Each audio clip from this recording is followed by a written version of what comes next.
आज खऱ्या अर्थाने पाचोरा आणि भडगाव तालुक्यातील विकास कामांच्या बरोबरच या राज्याचे मुख्यमंत्री आदरणीय एकनाथजी शिंदे साहेब, उपमुख्यमंत्री आदरणीय देवेंद्रजी फडणवीस साहेब आणि दुसरे उपमुख्यमंत्री आदरणीय अजितदादा पवार साहेब यांच्यासह युतीच्या सरकारचे खऱ्या अर्थाने आभार मानण्यासाठी आजची ही पत्रकार परिषद आहे। याचं कारणही तसंच आहे की माझ्यासह आपणही पाहिलं असेल की गेल्या अनेक वर्षापासून करोडो रुपयाच्या निधीचा जो काही पत्रकार परिषदांमधून मी आपल्या समोर घेतला, तर निश्चितपणे एक अभिमान वाटेल, अभिमानाने सांगावंसे वाटेल, एवढा मोठा निधी आपल्या या पाचोरा आणि भडगाव मतदारसंघासाठी आजपर्यंत आपल्या या युतीच्या सरकारने आणि खास करून एकनाथजी शिंदे साहेबांनी या पाचोरा आणि भडगाव तालुक्यासाठी दिला। आणि म्हणून या विकास कामांच्या चर्चेबरोबरच त्यांचं आभार आणि अभिनंदन मी पहिल्यांदा आजच्या या पत्रकार परिषदेत मी या ठिकाणी मांडतो। मी मागच्या आठवड्यामध्ये पत्रकार परिषद घेतली आणि त्या दिवशी ह्या दोघही तालुक्यांसाठी आपल्या या मतदारसंघासाठी जवळपास 50 कोटी रुपयाच्या निधीचा गोषवारा मी आपल्या सगळ्यांच्या समोर मांडला। आणि आता 2 दिवसानंतर म्हणजे 8 दिवसानंतर आजच्या या पत्रकार परिषदेमध्ये मला सांगताना आनंद होतो की आपली जी जळगाव चौफुली आहे, त्या जळगाव चौफुली पासून तर आपल्या हद्दीपर्यंत म्हणजे पहूरच्या पहिले मालखेड्यापर्यंत जवळपास 148 कोटी रुपयाचा EDBच्या माध्यमातून आपला रस्ता मंजूर झाला। त्याची आता टेंडर प्रोसेसला सुरुवात होईल आणि मला असं वाटतं की येणाऱ्या 1.5-2 महिन्याच्या आत त्या कामाला सुरुवात होणार आहे। त्याचबरोबर कसगावचा एक रस्ता आहे, कसगाव पासून मग कसगाव, गोंडगाव, कोळगाव आणि सिंधीच्या आपल्या पारोळा तालुक्याच्या हद्दीपर्यंत 140 कोटी रुपयाचा निधी त्याही रस्त्यासाठी मंजूर झालेला आहे।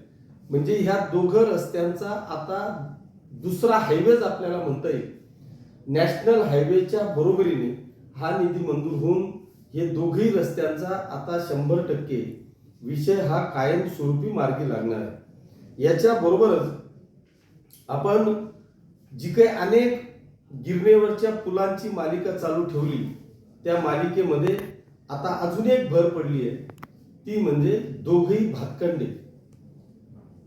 पाचोरा तालुक्यातल्या भातखंड्यातून भडगाव तालुक्यातल्या भातखंड्यात जाण्याकरता जो आपला शेवटचा पूल होता, अर्थात अजून एक पूल राहिलेला आहे पण आपल्या हद्दीतला तो तिकडचा शेवटचा एक पूल होता, तो देखील मंजूर झालाय। त्याच्यासाठी 15 करोड रुपयाचा निधी CMJSYच्या माध्यमातून मंजूर झाला आणि त्याचा देखील टेंडर येणाऱ्या 1-1.5 महिन्याच्या आत ते देखील निघणार आहे। दुसरा आता ह्या पुलांच्या बाबतीत आपला एकमेव पूल राहिला आहे, तो म्हणजे दोघं बांबरूडच्या हद्दीतला। हा एक पूल आटोपल्यानंतर खऱ्या अर्थाने स्वातंत्र्यापूर्वी किंवा स्वातंत्र्यानंतर एकमेव फक्त पूल होता, तो म्हणजे भडगावचा।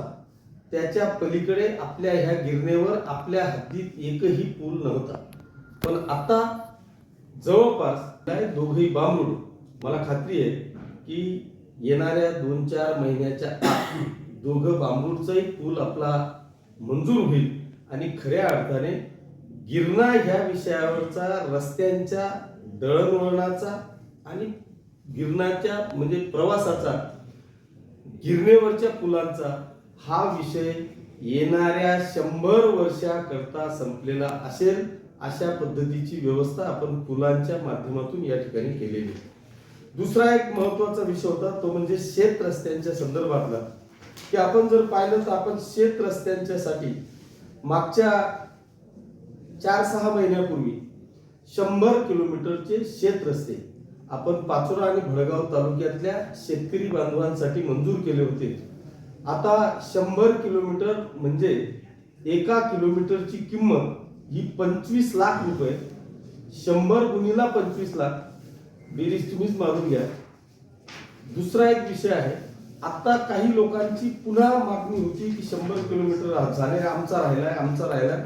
तर आता आपण जवळपास 58 किलोमीटर रस्ते, शेत रस्ते हे पुन्हा मातोश्री पानंद मधून मंजूर केलेले आहे। आणि दुसरं एक 95/5चं एक हेड आहे की ते देखील मातोश्री मधूनच किंवा MREGS मधून 95/5चं ते हेड आहे आणि त्या 95/5च्या हेडमध्ये गाव अंतर्गत जे काही कामं असतील ते कामं आपण करू शकतो. म्हणून त्याच्यासाठी जवळपास 7.5 करोड रुपयाचा निधी हा आपण 95/5च्या हेड खाली या राज्याचे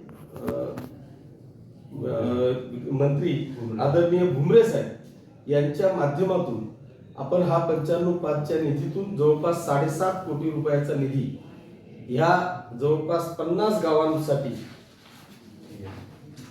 22